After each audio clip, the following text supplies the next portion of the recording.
السلام علیکم ورحمۃ اللہ وبرکاتہ۔ قبر میں کیا کیا ہوگا؟ ہم سب اپنے فیوچر ہاؤس کے بارے میں امیجن کریں کہ ہم اس کو کس طرح تیار کر رہے ہیں۔ لڑکیوں کے لیے تو یہ بات سمجھنا مشکل نہیں، کیونکہ ہر لڑکی شادی کے خواب دیکھتی ہے اور پھر شادی کے بعد اگلا گھر اور نیا گھر بنانے کا سوچتی ہے، اور اس کی صفائی ستھرائی اور ڈیکوریشن اور اس کے لیے بہت ساری محنت۔ لیکن یاد رکھیے کہ صرف شادی کے بعد اگلا گھر نہیں ہوتا، اس سے اگلا گھر جو ہے، جو موت کے بعد ہم سب کو ملنے والا ہے، وہ بھی ایک گھر ہے۔ اس کی طرف بھی ہمیں توجہ کرنی چاہیے اور اس کے بھی خواب دیکھنے چاہیے کہ وہ کیسا ہوگا، کیونکہ دنیا کے گھر میں تو ہم زیادہ سے زیادہ کتنا جی سکتے ہیں، چند سال، لیکن قبر میں معلوم نہیں سینکڑوں سال رہنا ہے یا ہزاروں سال رہنا ہے، اللہ عالم۔ اگر وہ گھر عمدہ ہے تو راحت اور آرام ہے، اور اگر وہ گھر خراب ہے تو پھر کوئی فریادی فریاد سننے والا نہیں۔ دنیا میں کسی اسپتال میں اگر کوئی بیمار کراہتا ہے تو بہت سارے ڈاکٹر اور نرسز اس کے علاج کے لیے آگے بڑھتے ہیں، اس کو سکون بخشتے ہیں، لیکن قبر میں کون آئے گا؟ کوئی بھی نہیں، وہاں صرف ہمارا عمل ساتھ ہوگا۔ تو آئیے دیکھتے ہیں کہ قبر میں نعمتیں کون کون سی ہوگی۔ جنت کا بستر اور لباس کا ملنا، اور یہ نعمتیں کس کے لیے ہوگی؟ جو سوالوں کا صحیح جواب دے گا۔ سیدنا براء بن عازب رسول اللہ صلی اللہ علیہ وسلم سے روایت کرتے ہیں، تو آسمان سے ایک پکارنے والا پکارتا ہے، یعنی اللہ تعالیٰ، کہ میرے بندے نے سچ کہا، بس اس کے لیے جنت کا بستر بچھا دو، اس کے لیے جنت کی طرف ایک دروازہ کھول دو اور اسے جنت کے کپڑے پہنا دو۔ آپ صلی اللہ علیہ وسلم نے فرمایا، پھر اس کے پاس جنت کی راحت، رزق اور خوشبو آتی ہے۔ قبر میں کیا آتا ہے؟ جنت کی راحت، رزق اور خوشبو، اور فرمایا اس کے لیے اس کی قبر کو تا حد نگاہ کشادہ کر دیا جاتا ہے، جنت کا دروازہ کھولا جانا۔ سیدنا ابو ہریرہ نبی صلی اللہ علیہ وسلم سے روایت کرتے ہیں کہ سوال و جواب کے بعد پھر اس کے لیے جنت کے دروازوں میں سے ایک دروازہ کھول دیا جاتا ہے اور اسے کہا جاتا ہے، یہ تیرا اس جنت میں ٹھکانہ ہے، اور جو کچھ اللہ نے تیرے لیے اس میں تیار کیا ہے، یعنی جو کچھ اللہ نے تمہارے لیے تیار کیا ہے وہ تم دیکھو۔ تو اس کی خوشی اور سرور میں اضافہ ہو جاتا ہے۔ یہ خوش قسمت لوگ ہیں، اللہ تعالیٰ ہمیں بھی ان میں شامل کر لے کہ جو وہاں پر اپنے ٹیسٹ میں کامیاب ہو کر خوش ہوں گے، جیسے آج آپ سرٹیفکیٹ لے کر خوش ہوں گے انشاءاللہ کہ آپ کی کوششیں قابل قدر ٹھہری۔ تو اصل سرٹیفکیٹ وہ ہے جو قبر میں ملے گا، جو وہاں کامیاب ہو گیا وہ اصل کامیاب ہے۔ پھر اس کے لیے جہنم کے دروازوں میں سے ایک دروازہ کھولا جاتا ہے اور اسے کہا جاتا ہے، اگر تو نے اس کی نافرمانی کی ہوتی تو یہ تیرا ٹھکانہ ہوتا، اور جو کچھ اللہ نے اس میں تیرے لیے تیار کیا ہوا ہے، تو اس کی خوشی اور سرور میں اضافہ ہو جاتا ہے کہ شکر اللہ نے مجھے آگ سے بچا لیا۔ صبح شام جنت کا ٹھکانہ دکھایا جاتا ہے، جیسے بیڈ روم کے اندر ٹیلی ویژن میں لوگ طرح طرح کے مناظر دیکھتے ہیں، نیچرل بیوٹی دیکھتے ہیں یا اور خوبصورت چیزیں دیکھتے ہیں، تو بیٹھے بیٹھے اپنے بیڈ روم میں ہی خوش ہو رہے ہوتے ہیں۔ تو اسی طرح قبر میں لیٹے ہوئے جب اہل جنت، یعنی جن کو انشاءاللہ کامیابی نصیب ہوگی، وہ جنت کا اپنا ٹھکانہ دیکھتے ہیں تو اس کو دیکھ کر خوش ہوتے رہتے ہیں۔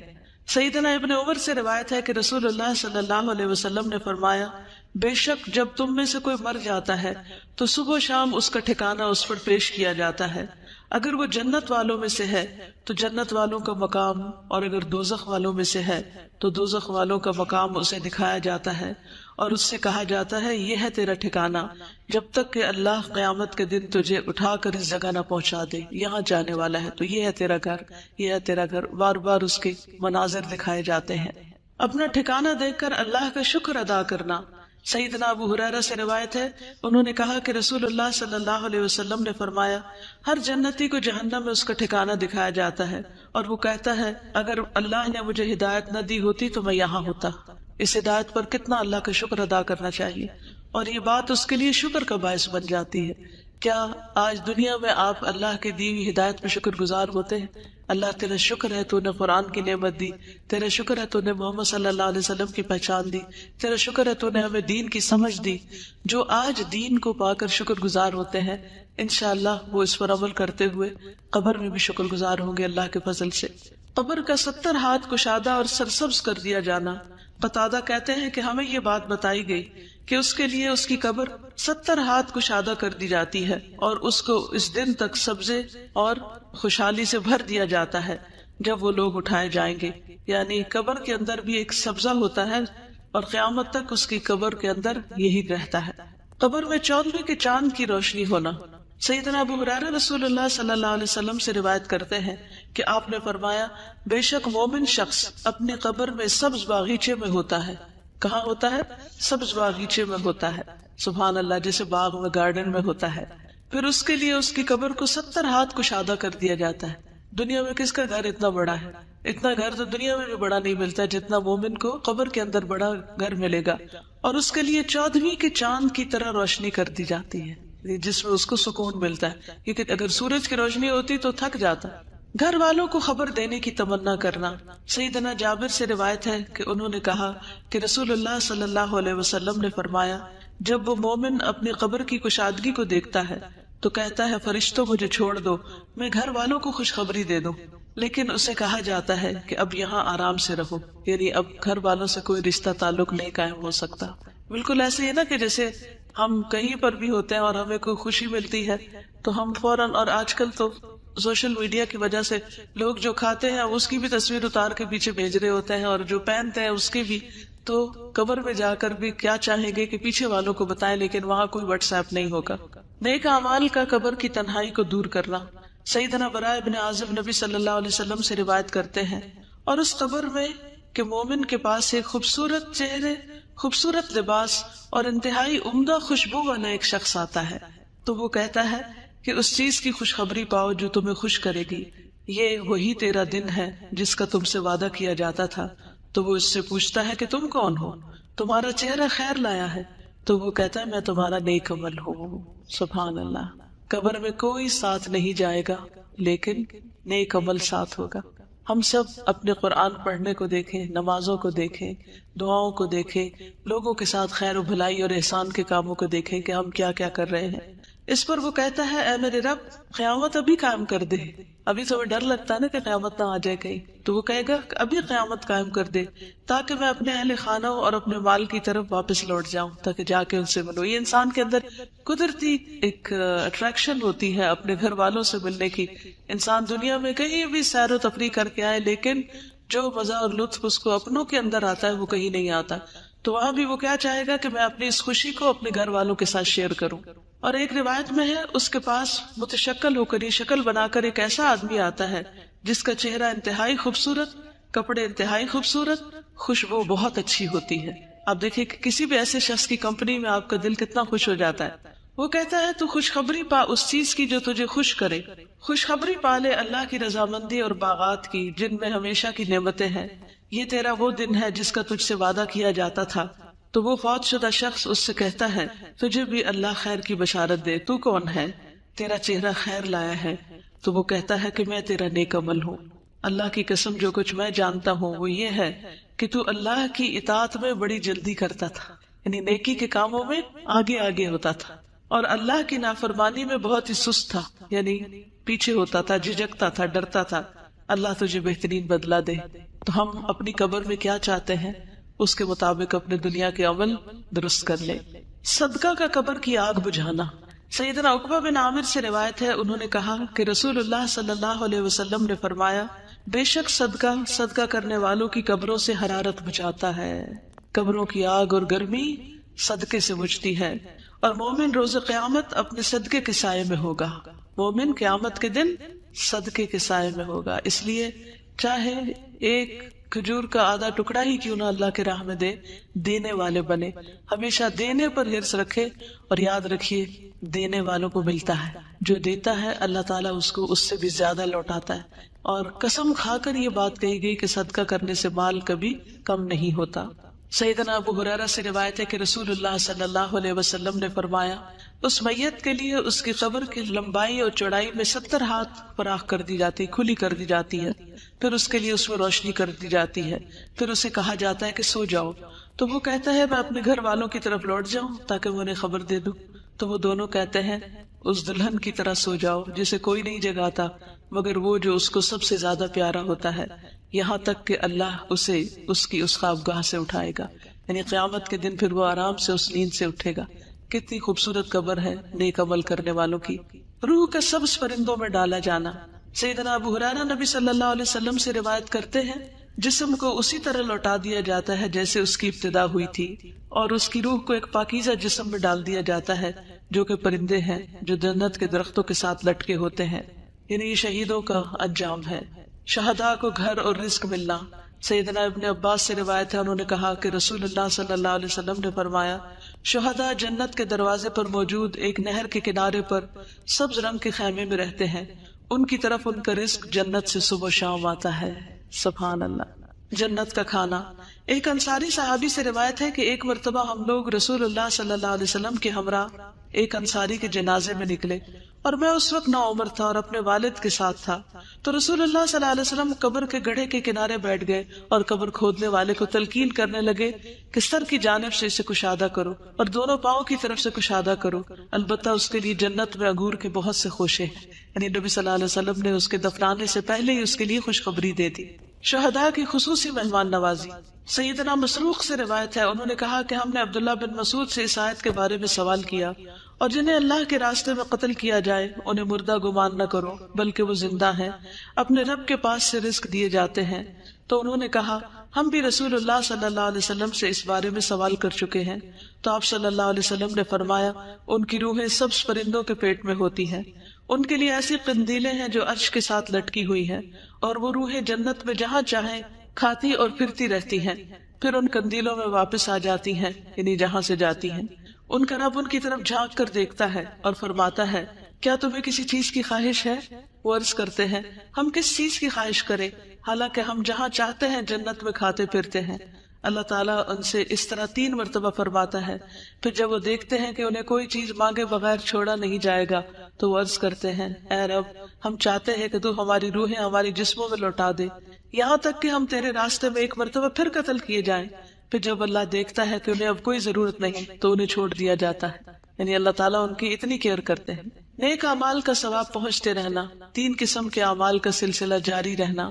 سیدنا ابو ہریرہ سے روایت ہے کہ رسول اللہ صلی اللہ علیہ وسلم نے فرمایا جب انسان فوت ہو جاتا ہے تو 3 اعمال کے سوا اس کے تمام اعمال کا سلسلہ منقطع ہو جاتا ہے، صدقہ جاریہ، یا وہ علم جس سے نفع اٹھایا جاتا رہے، یا نیک اولاد جو اس میت کے لیے دعا کرتی ہے، یہ مرنے کے بعد بھی نیکیوں میں اضافے کا سبب بنتے ہیں۔ اولاد کی دعا سے درجات بلند ہونا۔ سیدنا ابو ہریرہ سے روایت ہے، انہوں نے کہا کہ رسول اللہ صلی اللہ علیہ وسلم نے فرمایا بے شک اللہ عز و جل جنت میں نیک آدمی کا درجہ بلند فرمائیں گے تو وہ عرض کرے گا اے رب یہ درجہ مجھے کیسے حاصل ہوا؟ اللہ تعالیٰ فرمائیں گے تیری اولاد کا تیرے لیے استغفار کرنے کی وجہ سے۔ تو ہم سب کو اپنے والدین کے لیے جو فوت ہو چکے ہیں بخشش کی دعا کرنی چاہیے۔ ایک دفعہ میں دعا کرتی ہوں، میں اپنے والد کی نیت کرتی ہوں، آپ سب اپنے اپنے والدین کی جو دنیا سے جا چکے ہیں یا دادا دادی جو بھی، ان کے لیے نیت کر لیجیے۔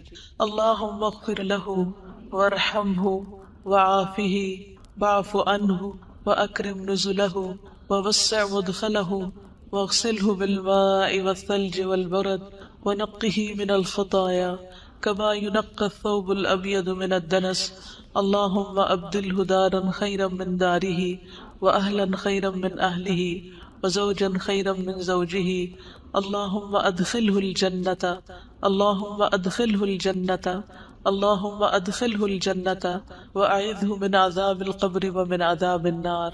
جہاں اپنی بخشش کی دعا مانگا کرے وہاں اپنے والدین کی بخشش کی دعا بھی ضرور کیا کرے، کیونکہ اللہ سبحانہ وتعالیٰ کا فرمان ہے انشکر لی ولوالدیک، کہ میرا شکر ادا کرو اور اپنے والدین کا۔ تو والدین کا شکریہ صرف اس طرح ادا نہیں ہو سکتا کہ ہم انہیں کہیں آپ کا بہت شکریہ، آپ نے میں پیدا کیا یا میں پالا۔ شکر عمل سے ہوتا ہے، اور وہ عمل کیا ہے کہ ان کے لیے دعا کی جائے، ان کی طرف سے صدقہ خیرات کیا جائے۔ کوئی سوال؟ کیوں نہیں ٹھیک؟ مجھے یاد ہے میں بہت چھوٹی تھی اور میری والدہ نے یہ حدیث مجھے سنا دی تھی، ابھی میں نے ہوش نہیں سنبھالا تھا۔ ان کو تھوڑا سا پہلے آپ راہ ہموار کریں کہ دیکھیں ہم اس دنیا میں اللہ کی عبادت کے لیے آئیں، جہاں ایک طرف قبر میں نعمتیں ہیں وہاں دوسری طرف قبر میں عذاب بھی ہے۔ سیدہ عائشہ رضی اللہ تعالیٰ عنہ سے روایت ہے کہ ایک یہودی عورت ان کے پاس آئی، اس نے عذاب قبر کا ذکر کیا تو عائشہ رضی اللہ تعالیٰ عنہ سے کہا کہ اللہ آپ کو عذاب قبر سے پناہ میں رکھے۔ اس پر عائشہ رضی اللہ تعالیٰ عنہ نے رسول اللہ صلی اللہ علیہ وسلم سے عذاب قبر کے بارے میں پوچھا۔ آپ صلی اللہ علیہ وسلم نے فرمایا ہاں عذاب قبر حق ہے۔ عائشہ رضی اللہ تعالیٰ عنہ نے بیان کیا کہ پھر میں نے کبھی ایسا نہیں دیکھا کہ رسول اللہ صلی اللہ علیہ وسلم نے کوئی نماز پڑھی ہو اور اس میں عذاب قبر سے اللہ کی پناہ نہ مانگی ہو. یہ کون دعا کر رہا ہے؟ نبی صلی اللہ علیہ وسلم. یہ دعا کہاں پڑھی جاتی ہے کچھ پتا ہے آپ کو؟ تشہد کے بعد. اللہم انی اعوذ بک من عذاب القبر واعوذ بک من عذاب جہنم واعوذ بک من فتنة المسیح الدجال واعوذ بک من فتنة المحیا والممات. جہاں ہم رب جلنی پڑھتے ہیں نا، تو چاہے تو اس کی جگہ آپ پڑھ لیں، چاہے تو اس کے ساتھ پڑھ لیں، دونوں صورتیں کر سکتے ہیں. ٹھیک ہے؟ تو نبی صلی اللہ علیہ وسلم اس دعا کو ہمیشہ پڑھتے تھے. ہمیں بھی پڑھنی چاہیے اور قبر کے عذاب سے پناہ مانگنی چاہیے. نبی صلی اللہ علیہ وسلم اگر عذاب قبر سنوا دیتے تو لوگ دفن کرنا چھوڑ دیتے. سیدنا انس سے روایت ہے کہ نبی صلی اللہ علیہ وسلم نے فرمایا اگر مجھے یہ ڈر نہ ہوتا کہ تم لوگ اپنے مردوں کو دفن کرنا چھوڑ دو گے تو میں اللہ سے دعا کرتا کہ وہ تمہیں قبر کا عذاب سنا دے. جانوروں کو عذاب کی آوازیں آنا. سیدنا ابن مسعود سے روایت ہے کہ آپ صلی اللہ علیہ وسلم نے فرمایا بے شک مردوں کو ان کی قبروں میں عذاب دیا جاتا ہے یہاں تک کہ یقیناً جانور ان کی آوازیں سنتے ہیں. سیدنا زید بن ثابت سے روایت ہے کہ انہوں نے کہا کہ نبی صلی اللہ علیہ وسلم اپنے گدھے پر سوار ہو کر بنو نجار کے باغ میں جا رہے تھے اور ہم بھی آپ کے ساتھ تھے کہ اچانک وہ گدھا بھدک گیا.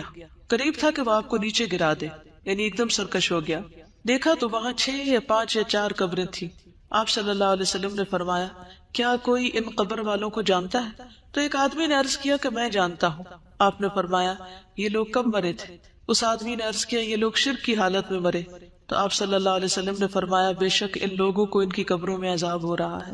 اگر مجھے یہ خیال نہ ہوتا کہ تم لوگ اپنے مردوں کو دفن کرنا چھوڑ دو گے تو میں اللہ سے دعا کرتا کہ وہ تمہیں بھی قبر کا عذاب سنا دے جسے میں سن رہا ہوں. پھر آپ صلی اللہ علیہ وسلم نے اپنے چہرے کا رخ ہماری طرف کیا اور فرمایا تم لوگ آگ کے عذاب سے اللہ کی پناہ مانگو. انہوں نے یعنی صحابہ نے عرض کیا ہم آگ کے عذاب سے اللہ کی پناہ مانگتے ہیں. پھر آپ صلی اللہ علیہ وسلم نے فرمایا تم قبر کے عذاب سے اللہ کی پناہ مانگو. انہوں نے صحابہ نے عرض کیا ہم قبر کے عذاب سے اللہ کی پناہ مانگتے ہیں. پھر آپ نے فرمایا تم ہر قسم کے ظاہری اور باطنی فتنوں سے اللہ کی پناہ مانگو. انہوں نے عرض کیا ہم ہر قسم کے ظاہری اور باطنی فتنوں سے اللہ کی پناہ مانگتے ہیں. آپ نے فرمایا تم دجال کے فتنے سے اللہ کی پناہ مانگو. انہوں نے صحابہ نے عرض کیا ہم دجال کے فتنے سے اللہ کی پناہ مانگتے ہیں. یہاں سے یہ بھی پتہ چلتا ہے کہ نبی صلی اللہ علیہ وسلم کی جو تعلیم تھی وہ سچویشنل بھی ہوتی تھی. جس وقت جو سچویشن پیش آتی اس کے مطابق لوگوں کو تعلیم دیتے. کیا آپ شادی کے مجلس میں یہ کتاب لے جائیں گی؟ کیا خیال ہے؟ شادی والے دن شادی والے گھر میں یہ کتاب سنائیں گی؟ نہیں. نبی صلی اللہ علیہ وسلم نے صحابہ کو قبر وغیرہ کے بارے میں کس وقت بتایا؟ جب وہ قبریں دیکھی انہوں نے ان حالات یعنی اس موقع کی مناسبت سے. جہنم کا دروازہ کھلنا اور حرارت اور گرم ہوا کا اندر آنا. سیدنا براء بن عازب رسول اللہ صلی اللہ علیہ وسلم سے روایت کرتے ہیں اور اس کے لیے آگ یعنی غیر مومن کے لیے آگ کی طرف سے ایک دروازہ کھول دیا جاتا ہے. آپ صلی اللہ علیہ وسلم نے فرمایا تو اس کی حرارت اور گرم ہوا اس کے پاس آتی ہے. فرمایا اور اس پر اس کی قبر اتنی تنگ کر دی جاتی ہے یہاں تک کہ اس کی پسلیاں ایک دوسرے میں پیوست ہو جاتی ہیں، یعنی آپس میں چڑ مڑ جاتی، جیسے یہ اگلیاں ایک دوسرے کے اندر چلی جاتی ہیں، ہڈی پسلی ٹوٹ جاتی ہے. سیدنا ابو ہریرہ سے روایت ہے کہتے ہیں کہ رسول اللہ صلی اللہ علیہ وسلم نے فرمایا ہر جہنمی اپنا ٹھکانہ جنت میں دیکھتا ہے تو وہ کہتا ہے کاش اللہ مجھے ہدایت دے دیتا. تو یہ بات اس کے لیے حسرت کا باعث بن جاتی ہے. یعنی لوگ جہنم دیکھ کے قبر میں کیا تمنا کریں گے، کیا کہیں گے کاش مجھے دنیا میں ہدایت مل جاتی. آج لوگ ہدایت کی طرف نہیں آنا چاہتے، ہم ان کے لیے کڑتے ہیں، لیکن کل وہ اپنے لیے خود پریشان ہوں گے. تو اللہ کا شکر ہے جس نے ہمیں اس راستے کی ہدایت دی. اللہ تعالیٰ ہمیں اس پر استقامت عطا فرمائے، اس پر قائم رکھے اور ہمیں قبر کے عذاب سے محفوظ رکھے. جہنم سے لباس اور بستر آنا اور آگ کی طرف دروازہ کھلنا. سیدنا براء بن عازب رسول اللہ صلی اللہ علیہ وسلم سے روایت کرتے ہیں غیر مومن کے جواب پر آسمان سے ایک منادی آواز لگاتا ہے کہ اس نے جھوٹ بولا، اس کے لیے آگ کا بستر بچھا دو اور آگ کا لباس پہنا دو اور اس کے لیے آگ کی طرف دروازہ کھول دو. زمین کا باہم مل جانا اور پسلیوں کا ایک دوسرے میں گھس جانا. سیدنا ابو ہریرہ سے روایت ہے کہتے ہیں کہ رسول اللہ صلی اللہ علیہ وسلم نے فرمایا بس زمین کو حکم دیا جاتا ہے کہ اس پہ مل جا، یعنی تنگ ہو جا، تو وہ زمین اس پر مل جاتی ہے تو اس کی پسلیاں ایک دوسرے میں پیوست ہو جاتی ہیں. پھر وہ شخص اسی عذاب میں مبتلا رہے گا یہاں تک کہ اللہ اسے اس کی اس جگہ سے اٹھا دے گا. یعنی تھوڑی دیر بھی جگہ تنگ ہو تو ہمارا دل گھبرانے لگتا ہے. کوئی کمرہ تنگ ہو، تنگی میں ہم کتنے پریشان ہوتے ہیں. تو آپ سوچئے کہ غیر مومن کے لیے کافر یا منافق کے لیے قبر تنگ ہوگی اور اسی تنگی میں وہ رہے گا جیسے جیل خانے میں ہو. سیدنا ابو ہریرہ نبی صلی اللہ علیہ وسلم سے روایت کرتے ہیں کہ نبی صلی اللہ علیہ وسلم نے فرمایا، اور بے شک کافر کے پاس جب اس کے سر کی طرف سے آیا جاتا ہے تو وہاں کوئی چیز موجود نہیں ہوتی، پھر اس کی دائیں طرف سے آیا جاتا ہے تو وہاں کوئی چیز موجود نہیں ہوتی، پھر اس کی بائیں طرف سے آیا جاتا ہے تو کوئی چیز موجود نہیں ہوتی، پھر اس کے دونوں پاؤں کی طرف سے آیا جاتا ہے تو وہاں کوئی چیز موجود نہیں ہوتی، یعنی کوئی عمل نہیں ہوتا. اگر آپ پیچھے سے کتاب پڑھیں گے تو اس میں مومن کے بارے میں بتایا جاتا ہے کہ سر کی طرف سے نماز آ جائے گی، دائیں طرف سے صدقہ آ جائے گا جسے دائیں ہاتھ سے دیتا تھا، بائیں طرف سے امر بالمعروف نہی عن المنکر وغیرہ، اور پاؤں کی طرف سے اور بھی نیکیاں جو ہے وہ اس کی آ جائیں گی. پھر اس کا نیک عمل اس کے ساتھ ہوگا، جو قرآن اس نے پڑھا ہوگا وہ اس کے پاس ہوگا، یعنی جو جو اچھے کام کیے ہوگے وہ قبر میں سارے اس کے لیے قبر کو خوبصورت بنائیں گے. لیکن کافر اور منافق چونکہ اس کا عقیدہ ہی ٹھیک نہیں تھا تو اس نے جو نیکیاں کی وہ بھی ضائع ہو گئی ہے، دنیا میں اس کو اس کا اجر مل گیا اور آخرت میں اس کے لیے کچھ بھی نہیں ہوگا. اعمال کا انتہائی کبھی شکل میں آنا. سیدنا براء ابن عازب نبی صلی اللہ علیہ وسلم سے روایت کرتے ہیں، اور اس کے پاس ایک بدصورت آدمی گندے کپڑے والا بدبودار شخص آتا ہے تو کہتا ہے اس چیز کی خوشخبری پاؤ جو تمہیں بری لگتی ہے، تو یہ تیرا وہی دن ہے جس کا تجھ سے وعدہ کیا گیا تھا. تو وہ پوچھتا ہے کہ تو کون ہے؟ تیرے چہرے سے شر کی خبر معلوم ہوتی ہے. وہ کہتا ہے میں تیرا گندا عمل ہوں. وہ کہتا ہے میرے رب تو قیامت قائم نہ کرنا. مومن کیا چاہتا ہے؟ اے رب قیامت قائم کر، اور کافر چاہے گا کہ قیامت قائم نہ ہو. اندھا بہرا فرشتہ مقرر کیا جانا.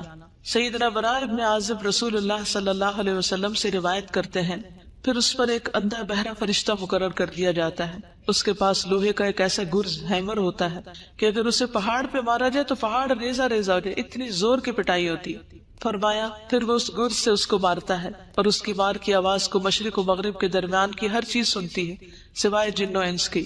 پھر وہ مردہ بھی مٹی ہو جاتا ہے، پھر اس میں روح لوٹا دی جاتی ہے. بار بار وہ مرتا اور جیتا ہے اور اس مصیبت سے گزرتا ہے. لوہے کے ہتھوڑے سے دونوں کانوں کے درمیان یعنی گدی پر مار پڑنا. سیدنا انس رضی اللہ تعالیٰ عنہ نبی صلی اللہ علیہ وسلم سے روایت کرتے ہیں کہ نبی صلی اللہ علیہ وسلم نے فرمایا پھر اس کے دونوں کانوں کے درمیان لوہے کے ہتھوڑے سے ایک ضرب لگائی جاتی ہے تو وہ زور سے چیخ اٹھتا ہے. اس کی چیخ و پکار کو جن و انس کے علاوہ اس کے پاس پاس کی تمام مخلوق سنتی ہے. قبر میں کیڑے پکوڑوں اور سانپ کا ڈسنا اور نوچنا. سیدنا ابو ہریرہ سے روایت ہے، انہوں نے کہا کہ رسول اللہ صلی اللہ علیہ وسلم نے فرمایا پھر اسے کہا جاتا ہے سو جا جیسے منحوش سوتا ہے. راوی کہتے ہیں میں نے ابو ہریرہ سے کہا منحوش سے کیا مراد ہے؟ انہوں نے کہا اس سے مراد وہ آدمی جسے کیڑے مکوڑے اور سانپ ڈستے اور نوچتے رہتے ہیں، پھر اس پر اس کی قبر تنگ کر دی جاتی ہے. 99 گنجے سانپوں کا مسلط کیا جانا. سیدنا ابو ہریرہ رسول اللہ صلی اللہ علیہ وسلم سے روایت کرتے ہیں کہ آپ نے فرمایا کیا تم جانتے ہو یہ آیت کس بارے میں نازل ہوئی؟ بس بے شک اس کے لیے تنگ گزران ہے. وَإِنَّ لَهُ مَعِيشَةً ضَنْكَ وَنَحْشُرُهُ يَوْمَ الْقِيَامَةِ أَعْمَى، کہ ہم اسے قیامت کے دن اندھا کر کے اٹھائیں گے. آپ نے فرمایا کیا تمہیں معلوم ہے کہ تنگ گزران کیا ہے، یعنی تنگ زندگی کیا ہے؟ انہوں نے عرض کیا اللہ اور اس کے رسول ہی بخوبی جانتے ہیں. آپ نے فرمایا کافر کا اس کی قبر میں عذاب سے دوچار ہونا ہے، یعنی وہ تنگی ہے جو قبر میں پیش آئے گی. اور اس ذات کی قسم جس کے ہاتھ میں میری جان ہے بے شک اس پر 99 گنجے سانپ مسلط کر دیے جاتے ہیں. کیا تم جانتے ہو وہ سانپ کیسا ہوتا ہے؟ وہ 70 سانپ ہیں اور ہر سانپ کے 7 سر ہوتے ہیں. ایک سانپ کے 7 منہ ہوتے ہیں، 7 سر. وہ اسے قیامت کے دن تک ڈستے اور نوچتے رہتے ہیں. اب سوال یہ پیدا تھا کہ عذاب قبر کس کس کو ہوگا؟ ایک کافر منافق تو ہو ہی گیا، اس کے علاوہ کفر اور نفاق میں مبتلا لوگ. قال اللہ تعالی فی القرآن الکریم عن فرعون النار یعرضون علیہا غدوا وعشیا ویوم تقوم الساعة ادخلوا آل فرعون اشد العذاب. قرآن کریم میں اللہ تعالیٰ فرعون کے بارے میں فرماتے ہیں وہ صبح و شام آگ پر پیش کیے جاتے ہیں. وہ تو پانی میں ڈوبے تھے. کچھ لوگوں کا سوال یہ ہوتا ہے کہ جو لوگ قبر میں نہیں جاتے ان کو عذاب قبر کیسا ہوتا ہے؟ کوئی چاہے قبر میں جائے کہ نہ جائے، پانی میں ڈوب ہوئے مرے، کسی شیر چیتے کے پیٹ میں چلا جائے، کہیں بھی چلا جائے، اللہ سبحانہ وتعالیٰ اپنی قدرت اور طاقت کے ساتھ اس کی اسی جگہ کو اس کے لیے قبر بنا دیتے ہیں اور وہاں بھی اس کے لیے عذاب ویسا ہی ہو جاتا ہے جیسا اس کے لائق ہوتا ہے. تو آل فرعون صبح شام آگ پر پیش کی جاتی ہے، اور جس دن قیامت قائم ہوگی تو حکم ہوگا آل فرعون کو سخت ترین عذاب میں داخل کر دو، یعنی آخرت کا عذاب اور بھی شدید ہے. وقال فی المنافقین فکیف اذا توفتهم الملائکۃ یضربون وجوہہم وادبارہم ذلک بانہم اتبعوا ما اسخط اللہ وکرہوا رضوانہ فاحبط اعمالہم. اور منافقین کے بارے میں فرماتے ہیں پھر اس وقت ان کا حال کیا ہوگا جب فرشتے ان کی روح قبض کریں گے تو ان کے چہروں اور پشتوں پر مار رہے ہوں گے، یہ اس لیے کہ وہ ایسی بات کے پیچھے لگ گئے جس نے اللہ کو ناراض کر دیا اور اس کی رضا کی راہ اختیار کرنے کو پسند نہ کیا، تو اس اللہ نے ان کے سب اعمال ضائع کر دیے. یعنی موت کے وقت بھی فرشتے مارتے ہیں. کبھی کسی نے دیکھا موت کے وقت مار پڑتی؟ دیکھی کسی نے؟ ہماری آنکھیں نہیں دیکھتی، لیکن قرآن ہمیں بتاتا ہے کہ ایسا ہوتا ہے. تو یہ علم غیب سے تعلق رکھتا ہے. قبر کا عذاب کس سے تعلق رکھتا ہے؟ علم غیب سے. یعنی جب ایک انسان مر جاتا ہے نا تو دنیا سے اس کا رشتہ ختم ہو جاتا ہے. پھر قبر میں کیا ہوتا ہے وہ وہی جانتا ہے، ہم نہیں جان سکتے. ہم اگر قبر کھود کے بھی دیکھیں تو ہمیں نظر نہیں آئے گا کچھ. کبھی کبھی ایسے ہوتا ہے کہ اللہ سبحانہ وتعالیٰ دنیا میں بھی ایسی کچھ نشانیاں دکھا دیتا ہے. میں نے ایک ویڈیو کلپ دیکھا تھا کہ کسی ملک میں ایک میت کو دفن کر رہے اور قبر کھود رہے اور اس میں بار بار سانپ آ رہا ہے. میں نے اپنی آنکھوں سے دیکھا کہ وہ مختلف طریقوں سے اس سانپ کو نکالنے کی کوشش کرتے ہیں، ہٹانے کی، رخ موڑنے کی، لیکن وہ سانپ باز نہیں آتا. آخر تنگ آ کر وہ لوگ میت کو جب نیچے اتارتے ہیں تو وہ اس کے کفن کے اندر گھس جاتا سانپ. یہ نشانیاں کبھی کبھی اللہ سبحانہ وتعالیٰ دکھا دیتے ہیں تاکہ لوگوں کو یقین آ جائے، ورنہ ہمارے لیے تو قرآن اور سنت ہی کافی ہے، سچے نبی کی سچی باتیں ہی کافی ہیں کہ ہم ان پر یقین کریں. کسی انسان کی بات یا کسی ویڈیو کلپ کی تو بات ہی دوسری کی جا سکتی ہے تاکہ لوگ عبرت پکڑے. سیدنا ابو ایوب سے روایت ہے، وہ کہتے ہیں کہ رسول اللہ صلی اللہ علیہ وسلم سورج غروب ہونے کے بعد باہر نکلے تو آپ نے کچھ آواز سنی تو آپ نے فرمایا یہودیوں کو ان کی قبروں میں عذاب ہو رہا ہے. یعنی آپ صلی اللہ علیہ وسلم کو بھی اللہ سبحانہ وتعالیٰ ایسی باتیں سنوا دیتے تھے کیونکہ آپ ہمیں پھر علم یقینی کے ساتھ خبر دیتے تھے. ظلم کرنے والا اللہ تعالیٰ نے فرمایا اور کاش آپ ظالموں کو دیکھیں جب وہ موت کی سختیوں میں مبتلا ہوتے ہیں. اللہ اکبر، اللہ ہمیں بچائے. اور فرشتے ان کی طرف اپنے ہاتھ پھیلائے ہوئے ہوتے ہیں اور کہتے ہیں لاؤ اپنی جانیں نکالو، آج تم ذلت کے عذاب کو بدلہ دیے جاؤ گے اس وجہ سے کہ تم اللہ پر ناحق باتیں کہتے تھے اور تم اس کی آیات سے تکبر کرتے تھے. چغل خور اور پیشاب کی چھینٹوں سے نہ بچنے والا. سیدنا ابن عباس سے روایت ہے کہ نبی صلی اللہ علیہ وسلم 2 قبروں کے پاس سے گزرے تو آپ نے فرمایا ان 2 قبر والوں کو عذاب دیا جا رہا ہے اور ان دونوں کو کسی بڑی بات پر عذاب نہیں دیا جا رہا. پھر آپ نے فرمایا کیوں نہیں، بڑی بات ہی ہے. ان میں سے ایک شخص تو چغل خوری میں دوڑ دھوپ کیا کرتا تھا، یعنی ادھر کی بات ادھر لگا، ادھر کی شکایت ادھر، ادھر کی ادھر، لوگوں کی بری باتیں اور غیبتیں آگے سے آگے پہنچاتا تھا. یعنی ہر وقت اس کی گفتگو میں دوسروں کی برائیاں شامل تھی. دوڑ دھوپ کرتا یعنی اس کی ایفرٹ اور ساری بھاگ دوڑ یہی تھی، اس کا انٹرسٹ ہی یہی تھا. اور دوسرا اپنے پیشاب سے بچنے کے لیے احتیاط نہیں کرتا تھا. یعنی کچھ لوگ تو کموڈ پہ بیٹھتے ہیں اور کچھ لوگ کموڈ پہ نہیں بیٹھتے، نیچے بیٹھتے ہیں اور وہ جو پیشاب کرتے ہیں تو پاؤں پہ بھی چھینٹیں پڑ رہی تھی، کپڑوں میں بھی پڑ رہی تھی، پھر انہیں کپڑوں میں نماز بھی پڑھ لیتے ہیں. تو طہارت کا اہتمام کرنا بے حد ضروری ہے. اللہ سبحانہ وتعالیٰ ہمیں صحیح طہارت اختیار کرنے کی توفیق دے، نہ ہم حد سے بڑھیں اور نہ اس کو چھوڑیں. سیدنا ابن عباس سے مروی ہے کہ رسول اللہ صلی اللہ علیہ وسلم نے فرمایا قبر کا عموماً عذاب پیشاب کی وجہ سے ہوتا ہے، پس تم پیشاب کے چھینٹوں سے بچا کرو. مظلوم کی مدد نہ کرنے والا اور بغیر وضو کے نماز پڑھنے والا. سیدنا ابن مسعود سے روایت ہے کہ آپ صلی اللہ علیہ وسلم نے فرمایا اللہ کے بندوں میں سے ایک بندے کے بارے میں حکم دیا گیا کہ اسے قبر میں 100 کوڑے لگائے جائیں. وہ تخفیف کا سوال کرتا رہا اور دعا کرتا رہا یہاں تک کہ 1 کوڑا باقی رہ گیا، باقی معاف کر دیے گئے. جب اسے یہ 1 کوڑا لگایا گیا تو اس پر اس کی قبر آگ سے بھر گئی. پھر جب اسے سزا کا اثر زائل ہوا تو اس نے فرشتوں سے کہا تم نے کس بنا پہ مجھے کوڑا لگایا؟ انہوں نے کہا تم نے ایک نماز بغیر وضو کے پڑھی تھی اور تم ایک مظلوم کے پاس سے گزرے تھے، تم نے اس کی مدد نہیں کی تھی. یعنی تمہارے سامنے کسی کی پٹائی ہو رہی تھی اور تم نے روکا نہیں اس کو. تو ہمیں اپنی ساری زندگیوں کا جائزہ لینا ہے اور جہاں جہاں ہمارے اعمال قرآن و سنت سے ٹکراتے ہیں وہاں ان سے بچنا ہے اور اللہ سے ہر وقت توبہ کرتے رہنا ہے. خیانت کرنے والا. سیدنا ابو ہریرہ سے روایت ہے کہ جب ہم نے خیبر فتح کیا تو ہمیں مال غنیمت میں سونا اور چاندی نہیں ملے بلکہ گائے، اونٹ، سامان اور باغات ملے تھے. پھر ہم رسول اللہ صلی اللہ علیہ وسلم کے ساتھ وادی قرا کی طرف لوٹے اور آپ کے ہمراہ آپ کا غلام تھا جس کو مدعم کہا جاتا تھا، جو بنو ذباب کے ایک آدمی نے آپ کو ہدیے میں دیا تھا. اس دوران کہ وہ رسول اللہ صلی اللہ علیہ وسلم کا کجاوا اتار رہا تھا کہ اچانک نامعلوم سمت سے ایک تیر آ کر اس غلام کو لگ گیا. لوگوں نے کہا اس کے لیے شہادت مبارک ہو. تو رسول اللہ صلی اللہ علیہ وسلم نے فرمایا ہرگز نہیں، اس ذات کی قسم جس کے ہاتھ میں میری جان ہے، جو چادر اس نے خیبر کے دن تقسیم ہونے سے پہلے مال غنیمت میں سے چرائی، جو چادر اس نے مال غنیمت میں سے چرائی تھی، وہ اس پر آگ کا شعلہ بن کر بھڑک رہی ہے۔ یہ شخص کون تھا؟ مومن تھا نا؟ کون تھا؟ نبی صلی اللہ علیہ وسلم کی خدمت کرتا تھا، اتنا بڑا اعزاز اس کو حاصل تھا، لیکن اس کے ساتھ اس نے ناسمجھی کی وجہ سے کیا کیا؟ چادر چوری کر لی بیت المال میں سے۔ اللہ کا مال، لوگوں کی ڈونیشن جو ہوتی ہے، یعنی جیسے آپ میں سے کئی انچارجز ہوگی، کئی برانچ انچارجز ہوگی، کئی ڈونیشن جمع کرتے ہوں گے، وہ آپ کے لیے کالے سانپ کی طرح ہے کہ اس کو آپ اپنی ذات پہ نہیں لگا سکتے، کہ آپ اللہ کے دین کی خدمت کے لیے پیسہ اکٹھا کریں اور پھر ذاتی فائدے اٹھانا شروع کر دیں۔ یہ اپنی آخرت عاقبت خراب کرنے کے برابر ہے۔ ایک سوئی دھاگا بھی اس میں سے نہیں لینا چاہیے۔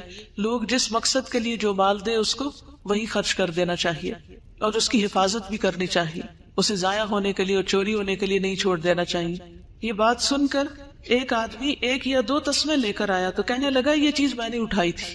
تو رسول اللہ صلی اللہ علیہ وسلم نے فرمایا یہ بھی آگ کا 1 تسمہ یا 2 تسمے بنتے، اگر تم اس کو نہ جمع کراتے تو یہ تمہارے لیے آگ بن جاتے۔ جھوٹ بولنے والا، استغفر اللہ استغفر اللہ۔ سیدنا سمرہ بن جندب سے روایت ہے، کہتے ہیں کہ نبی صلی اللہ علیہ وسلم نے فرمایا آج رات میں نے 2 آدمیوں کو دیکھا جو میرے پاس آئے۔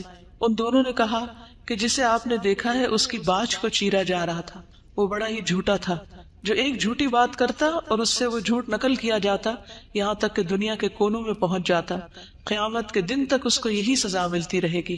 اب بعض اوقات ہمارے اخبار، ریڈیو، ٹیلی ویژن جھوٹی خبریں آگے نشر کرتے ہیں، اسی طرح بعض اوقات واٹس ایپ پر ہم جھوٹی خبریں آگے پہنچاتے ہیں، بغیر جانے کوئی بھی چیز آگے نہ پہنچائے۔ آج کل لوگوں کی بہت عادت ہے، کوئی کسی کا بیان سنا، یہ نہ دیکھا کہ اس میں کون سی چیز قرآن سے ثابت ہے یا حدیث سے ثابت ہے، جھوٹی روایات، جھوٹے قصے صرف ایک انٹرٹینمنٹ کے طور پر آگے سے آگے بیان کرتے، بعض اوقات جھوٹے لطیفے اور ایسی چیز کو حدیث بنا کر پیش کرنا جو حدیث ہے ہی نہیں یا ضعیف حدیثیں ہیں۔ تو ان چیزوں کو بھی آگے فارورڈ کرنے سے پرہیز کریں۔ کوئی ضروری نہیں ہوتا کہ ہم ہر چیز ہی دوسروں تک پہنچائیں، جو چیز صاف ستھری، صحیح اور درست ہو اسی کو آگے پہنچائیں تاکہ ہمارے لیے صدقہ جاریہ بنے، نہ کہ عذاب جاریہ۔ سیدنا عمر نبی صلی اللہ علیہ وسلم سے روایت کرتے ہیں کہ آپ نے فرمایا میت کو اس کی قبر میں اس پر کیے جانے والے نوحے کی وجہ سے عذاب دیا جاتا ہے۔ ہم نے ایک وصیت نامہ چھاپ کے رکھا ہوا کاغذ یہاں پر ہوگا، آپ سب اپنے گھر والوں کے لیے وہ پیپر لکھ کے رکھ سکتے ہیں اپنے دستخط کے ساتھ کہ جب ہم بہت ہوں تو ہمارے پر بین نہ کیا جائے۔ سیدنا ابو موسیٰ اشعری سے روایت ہے، رسول اللہ صلی اللہ علیہ وسلم نے فرمایا جب کوئی مرنے والا مرتا ہے تو اس پر رونے والا کھڑا ہو اور وہ کہے کہ اے میرے پہاڑ، اے میرے سردار، یا اسی قسم کے کوئی اور الفاظ، تو میت پر 2 فرشتے مقرر کیے جاتے ہیں جو اس کے سینے پہ گھونسا مارتے اور پوچھتے ہیں کیا تو ایسا ہی تھا؟ تو اس لیے اپنی بے جا تعریفیں بھی پسند نہیں کرنی چاہیے، اور لوگوں کو منع کیا جائے کہ ہماری بلا ضرورت تعریف نہ کرے، کیونکہ بعض اوقات مبالغہ آ رہی ہوتی تعریف میں، تو جو جھوٹی تعریفیں ہیں وہ بھی میت کے لیے مصیبت کا باعث بنتی۔ سیدنا انس سے روایت ہے، انہوں نے کہا کہ ایک شخص پہلے عیسائی تھا پھر مسلمان ہو گیا، اس نے سورۃ البقرہ اور آل عمران پڑھی تو نبی صلی اللہ علیہ وسلم کا کاتب بن گیا، لیکن پھر وہ شخص مرتد ہو کر عیسائی ہو گیا تو وہ کہنے لگا کہ محمد صلی اللہ علیہ وسلم کے لیے جو کچھ میں نے لکھ دیا ہے اس کے سوا محمد کو اور کچھ بھی معلوم نہیں۔ پھر اللہ تعالیٰ نے اسے موت دی، لوگوں نے اسے دفن کر دیا۔ جب صبح ہوئی تو انہوں نے دیکھا کہ زمین نے اسے باہر پھینک دیا تھا۔ لوگوں نے کہا یہ محمد صلی اللہ علیہ وسلم اور اس کے ساتھیوں کا کام ہے، چونکہ یہ ان سے فرار ہو گیا تھا اس لیے انہوں نے ہمارے ساتھی کی قبر اکھاڑ دی اور اسے باہر نکال پھینکا ہے۔ چنانچہ انہوں نے دوسری قبر کھودی جو بہت زیادہ گہری تھی، لیکن جب صبح ہوئی تو پھر زمین نے اسے باہر پھینک دیا۔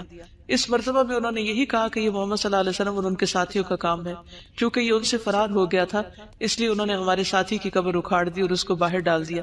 پھر انہوں نے قبر کھودی اور جتنی گہری ان کے بس میں تھی اسے کر کے اس کے اندر ڈال دیا، لیکن صبح ہوئی تو پھر زمین نے اسے باہر پھینک دیا۔ اب انہیں یقین آیا کہ یہ کسی انسان کا کام نہیں، چنانچہ انہوں نے اسے یوں ہی زمین پر رہنے دیا۔ تو اس طرح کے واقعات نبی صلی اللہ علیہ وسلم کے دور میں بھی پیش آئے ہیں۔ عذاب قبر سے محفوظ رہنے والے خوش نصیب لوگ کون سے لوگ ہیں جن کو عذاب قبر نہیں ہوتا؟ شہید ہونے والا۔ سیدنا مقدام بن معدی کرب الکندی سے روایت ہے، انہوں نے کہا کہ رسول اللہ صلی اللہ علیہ وسلم نے فرمایا بے شک اللہ عز و جل کے ہاں شہید کے لیے 6 خصلتیں ہیں، اس کے خون کا پہلا قطرہ گرتے ہی اللہ تعالیٰ اس کو معاف کر دیتا ہے، جنت میں اسے اس کا ٹھکانہ دکھا دیا جاتا ہے، اسے ایمان کا حلہ پہنایا جاتا ہے، حور عین سے اس کا نکاح کر دیا جاتا ہے، اسے عذاب قبر سے محفوظ کر دیا جاتا ہے، اسے فزع اکبر بڑی گھبراہٹ سے محفوظ کر دیا جاتا ہے، اس کے سر پر وقار کا تاج رکھا جاتا ہے جس کا ایک ایک یاقوت دنیا و مافیہا سے بہتر ہوگا، 72 حور العین سے اس کی شادی کر دی جاتی ہے اور اس کے رشتہ داروں میں سے 70 آدمیوں کے حق میں اس کی سفارش قبول کی جاتی، لیکن یاد رکھیے کہ یہ وہ شہید ہے جو اللہ کے راستے میں ساری شرائط کو پورا کرتا ہوا لڑ رہا ہو۔ سورۃ ملک پڑھنے والا سیدنا عبداللہ بن مسعود سے مرفوع روایت ہے کہ سورۃ تبارک قبر کے عذاب سے روکنے والی ہے۔ کس کس کو زبانی یاد ہے؟ ماشاءاللہ ایک بڑی تعداد کو دن میں ایک دفعہ کم از کم ضرور پڑھیں اور رات کو سوتے ہوئے پڑھ لیں تو کیا ہی اچھا ہے، اور اگر یاد نہیں تو آپ دیکھ کے بھی پڑھ سکتے ہیں، اور دیکھنے کے لیے اگر آپ بیٹھ کے نہیں پڑھتے کہ بیٹھ کے یعنی آپ کو نیند آ رہی ہے کچھ، تو الہدا کی جو ایپس بنی ہوئی ہیں، اپلیکیشنز ہیں اسمارٹ فونز کے اندر، اس میں سونے جاگنے کے آداب کی اپلیکیشن ہے، تو اس اپلیکیشن میں جو سورۃ الملک اور سورۃ السجدہ اور زمر اور بنی اسرائیل ہے جو نبی صلی اللہ علیہ وسلم رات کو پڑھتے تھے وہ بھی ہیں اور ان کے آڈیو بھی ہے، تو اگر آپ سے ساری نہیں پڑھی جاتی تو سونے سے پہلے آپ ان کو پلے کر کے سو سکتے ہیں تاکہ جب تک آپ کی آنکھ نہ لگے آپ ان کو سنتے ہی رہیں۔ یعنی کوشش کرنی چاہیے کہ جتنا پڑھ سکے پڑھے، لیکن اگر ہمت نہ ہو تو جتنا سن سکے اتنا سن بھی لیں، لیکن سورۃ ملک تو کم از کم اپنے منہ سے بول کے پڑھے، اسے صرف سننے پر اکتفا نہ کریں۔ پیٹ کے مرض سے فوت ہونے والا سلیمان بن سرد اور خالد بن اطرفہ بیٹھے ہوئے تھے کہ ایک ایسے شخص کا ذکر کیا گیا جو پیٹ کی بیماری سے مرا، تو ان میں سے ایک نے دوسرے سے کہا، کیا تم نے یہ بات نہیں سنی یا تمہیں یہ بات نہیں پہنچی کہ رسول اللہ صلی اللہ علیہ وسلم نے فرمایا جو شخص پیٹ کی بیماری میں مبتلا ہو کر مرے اس سے ہرگز عذاب قبر نہیں ہوگا؟ دوسرے نے کہا کیوں نہیں، یعنی یہ بھی ایک اچھی علامت ہے۔ سرحد کی حفاظت کرنے والا سیدنا سلیمان نبی صلی اللہ علیہ وسلم سے روایت کرتے ہیں کہ آپ نے فرمایا ایک دن اور ایک رات سرحد پر پہرا دینا ایک مہینے کے روزوں اور اس کے قیام سے افضل ہے۔ ایسا روزے دار جو افطار نہیں کرتا اور ایسا قیام کرنے والا جو تھکتا نہیں، اور اگر وہ اللہ کی راہ میں سرحد کی حفاظت کرتے ہوئے فوت ہو جائے تو اس کے اچھے عمل اس پر جاری رکھے جائیں گے یہاں تک کہ وہ دوبارہ اٹھایا جائے اور وہ قبر کے عذاب سے بچا لیا جاتا ہے۔ جمعے کے دن یا رات کو فوت ہونے والا، اس کی بھی دعا مانگنی چاہیے کہ اللہ ہمیں جمعے کی موت نصیب فرما۔ سیدنا عبداللہ ابن عمر سے روایت ہے، انہوں نے کہا کہ رسول اللہ صلی اللہ علیہ وسلم نے فرمایا جو مسلمان جمعے کے دن یا جمعے کی رات کو فوت ہو جائے گا اللہ اسے قبر کی آزمائش سے بچا لے گا۔ اب یہ قبر کے سوال اور جواب کا چارٹ ہے پورا، اس میں آپ سوال بھی دیکھ رہے ہیں اور جواب بھی دیکھ رہے ہیں۔ یہ جتنی بھی حدیثیں تھیں صحیح، ان سب میں جو جو سوال آئے ہیں، جو جو جواب آئے ہیں، جو فرشتے کہتے ہیں اور جو انجام ہوگا وہ ساری لکھ دی گئی ہیں۔ اس کو آپ خود بھی پڑھ سکتے ہیں لیکن پڑھیے گا ضرور۔ اب آخر میں ہم دعا کر لیتے ہیں۔ آخر میں ہے اچھی موت کے حصول کی دعائیں۔ میں دعا پڑھوں گی، آپ سب آمین کہیں گے، دعا دیکھتے بھی جائیے جو میں پڑھ رہی ہوں، ٹھیک ہے؟ سبحان اللہ والحمد للہ ولا الہ الا اللہ واللہ اکبر ولا حول ولا قوة الا باللہ العلی العظیم فاطر السماوات والارض انت ولی فی الدنیا والآخرہ توفنی مسلما والحقنی بالصالحین ربنا افرغ علینا صبرا وتوفنا مسلمین ربنا فاغفر لنا ذنوبنا وکفر عنا سیئاتنا وتوفنا مع الابرار رب هب لي حكما والحقني بالصالحين اللهم توفنا مسلمين واحينا مسلمين والحقنا بالصالحين غير خزايا ولا مفتونين اللهم ارزقني شهادة في سبيلك واجعل موتي في بلد رسولك صلى الله عليه وسلم اللهم بعلمك الغيب وقدرتك على الخلق احيني ما علمت الحياة خيرا لي وتوفني اذا علمت الوفاة خيرا لي اللهم اصلح لي ديني الذي هو عصمة امري واصلح لي دنياي التي فيها معاشي واصلح لي آخرتي التي فيها معادي واجعل الحياة زيادة لي في كل خير واجعل الموت راحة لي من كل شر۔ اے اللہ بے شک میں تیری پناہ لیتا ہوں مکان کے نیچے دب کر مرنے سے، اور میں تیری پناہ لیتا ہوں اوپر سے نیچے گر کر ہلاک ہونے سے، اور میں تیری پناہ لیتا ہوں ڈوب کر مرنے سے اور جلنے سے اور آزاد بوڑھا ہو جانے سے، اور میں تیری پناہ لیتا ہوں اس سے کہ شیطان مجھے موت کے وقت بدحواس کر دے، اور اس بات سے تیری پناہ لیتا ہوں کہ میں تیرے راستے میں پیٹھ پھیر کر مروں، اور اس بات سے تیری پناہ لیتا ہوں کہ زہریلے جانور کے ڈسنے سے میں مر جاؤں۔ اے اللہ، بے شک میں تجھ سے نیکیاں کرنے اور برائیوں کو ترک کر دینے کا سوال کرتا ہوں، اور جب تو لوگوں کو فتنے میں مبتلا کرنے کا ارادہ کرے اور میں ان میں موجود ہوں تو مجھے فتنے سے بچا کر اپنے پاس بلا لینا۔ عذاب قبر سے حفاظت کی دعائیں۔ اللہم انی اعوذ بک من عذاب القبر ومن عذاب النار ومن فتنة المحیا والممات ومن فتنة المسیح الدجال۔ اے اللہ، بے شک میں قبر کے عذاب سے، آگ کے عذاب سے، زندگی اور موت کے فتنے سے اور مسیح دجال کے فتنے سے تیری پناہ لیتا ہوں۔ اے اللہ، بے شک میں کاہلی، شدید بڑھاپے، بزدلی، بخل، دجال کے فتنے اور قبر کے عذاب سے تیری پناہ لیتا ہوں۔ اے اللہ، جبرائیل اور میکائیل کے رب اور اسرافیل کے رب، میں آگ کی تپش اور قبر کے عذاب سے تیری پناہ لیتا ہوں۔ اے اللہ، یقیناً میں سستی سے، بہت زیادہ بڑھاپے سے، گناہ سے، قرض سے، قبر کی آزمائش سے، قبر کے عذاب سے، آگ کی آزمائش سے اور آگ کی عذاب سے تیری پناہ لیتا ہوں۔ اے اللہ، یقیناً میں جہنم کے عذاب سے اور قبر کے عذاب سے اور زندگی اور موت کے فتنے سے اور مسیح دجال کے فتنے کے شر سے تیری پناہ لیتا ہوں۔ اے اللہ، بے شک میں کفر، فقر اور قبر کے عذاب سے تیری پناہ لیتا ہوں۔ اے اللہ، بے شک میں قبر کے عذاب اور قبر کی آزمائش سے تیری پناہ لیتا ہوں۔ صبح شام کی جو دعائیں ہیں ان میں بھی یہ دعا آتی ہے۔ ہم نے اور تمام دنیا نے اللہ کے لیے شام کی، اور ساری تعریفیں اس اللہ کے لیے ہیں جس کے سوا کوئی معبود نہیں، وہ اکیلا ہے، اس کا کوئی شریک نہیں، اسی کے لیے بادشاہت ہے اور اسی کے لیے تعریف ہے، اور وہ ہر چیز پر پوری قدرت رکھنے والا ہے۔ اے اللہ، میں تجھ سے اس رات کی بھلائی کا سوال کرتا ہوں اور اس رات کے شر سے اور اس کے بعد کے شر سے تیری پناہ لیتا ہوں۔ اے اللہ، بے شک میں سستی اور بڑھاپے کی برائی سے تیری پناہ لیتا ہوں۔ اے اللہ، بے شک میں آگ میں عذاب اور قبر میں عذاب سے تیری پناہ لیتا ہوں۔ میت کی بخشش کی دعا تو ہم پہلے کر چکے ہیں۔